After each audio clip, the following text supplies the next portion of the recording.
बिस्मिल्लाहिर्रहमानिर्रहीम। तमाम भाई और बहनों को अस्सलाम वालेकुम। नाज़रीन गिरामी, आज हम आपको बसरा के एक हुक्मरान और उसकी बांदी का वाक़या बताएंगे। मालिक बिन दीनार से रवायत है कि एक दिन वो बसरा की गलियों में चले जा रहे थे कि उनके सामने एक हाकिम की बांदी गुजरी। वो सवारी पर थी और साथ खादिम भी थे। मालिक ने उसे देखकर आवाज़ लगाई, ए लड़की, क्या तेरा मालिक तुझे बेचेगा? बांदी ने कहा, क्या कह रहे हो बड़े मियाँ?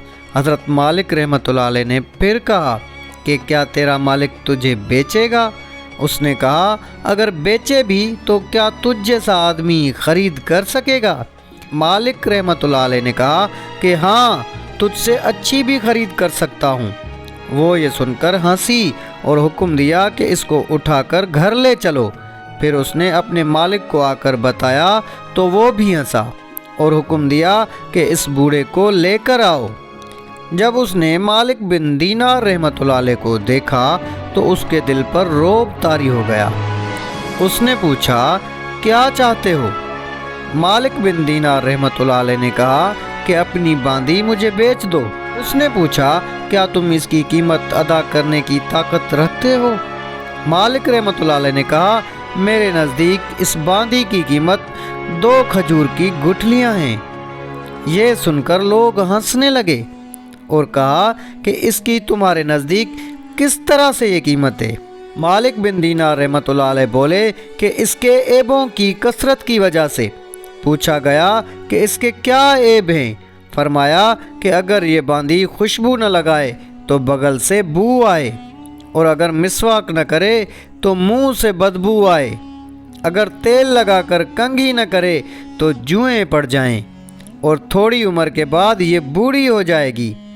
हेज़ का गंदा खून और पेशाब पाखाना इससे निकलता है, और शायद तुझे सिर्फ अपनी वजह से चाहती है और अपनी मोहब्बत की वजह से तुझसे मोहब्बत करती है। अपने अहद को पूरा नहीं करेगी और न तेरी चाहत की तस्दीक करेगी। और ये सिफ़ात तेरी बांदी की बताई हैं। दूसरी ऐसी बांदी ले सकता हूँ जो काफूर के खुलासे से बनी है। अगर कड़वे पानी में उसका थूक मिला दिया जाए तो वो मीठा हो जाए। अगर वो अपनी कलाई सूरज के सामने कर दे तो उसके मासवा अंधेरा हो जाए। अगर वो रात में निकले तो चमकने लगे, और अगर आफाक के सामने अपना जेवर कर दे तो वो मुनव्वर हो जाए।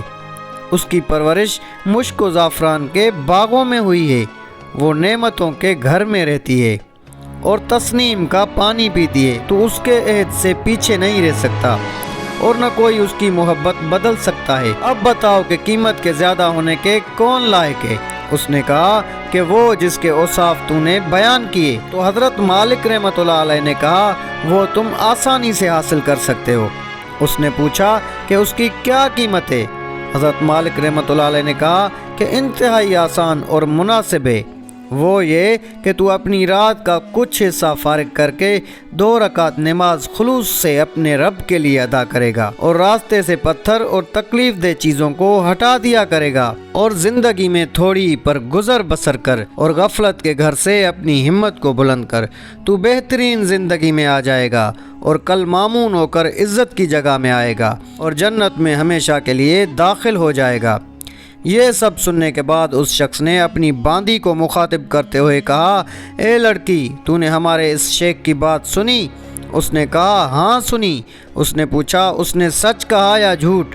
तो बांदी बोली कि सच कहा, अच्छी और नसीहत की बात कही। तो ये शख्स बोला, फिर तू अल्लाह की रज़ा के लिए आज़ाद है और मेरी फ़िला ज़मीन तेरी है। और ख़ादमों से मुखातिब होकर बोला कि ए ख़ादमों, तुम सब आज़ाद हो, और फ़िला ज़मीन फ़िला की है और फ़िला ज़मीन फ़िला की है, और ये मेरा घर तमाम साजो सामान अल्लाह की राह में सदका है। फिर उसने हाथ बढ़ाकर दरवाज़े का एक खुरदार पर्दा लिया और उसे पहनकर अपने अच्छे कपड़े उतार फेंके। बांदी ये देखकर कहने लगी, आका, आपके बाद मेरी कोई ज़िंदगी नहीं। उसने भी अपने अच्छे कपड़े छोड़कर एक खुरदार मोटा कपड़ा जेब तन कर लिया और अपने आका के साथ निकल पड़ी। हज़रत मालिक बिन दीनार रहमतुल्लाह अलैह ने उन्हें रुखसत किया और उनके हक़ में दुआ की। फिर मालिक बिन दीनार रहमतुल्लाह अलैह अपने रास्ते और ये दोनों दूसरे रास्ते पर चल पड़े। پھر ان دونوں نے خوب عبادت کی، حتیٰ کہ عبادت کی حالت میں ہی ان کی موت آ گئی۔ اللہ ان پر رحمت نازل فرمائے، اور اللہ پاک سے دعا ہے کہ اللہ پاک بھی ہمیں دین کی صحیح سے صحیح سمجھ عطا فرمائے اور اپنا فرما بردار بندہ بنائے۔ آمین یا رب العالمین۔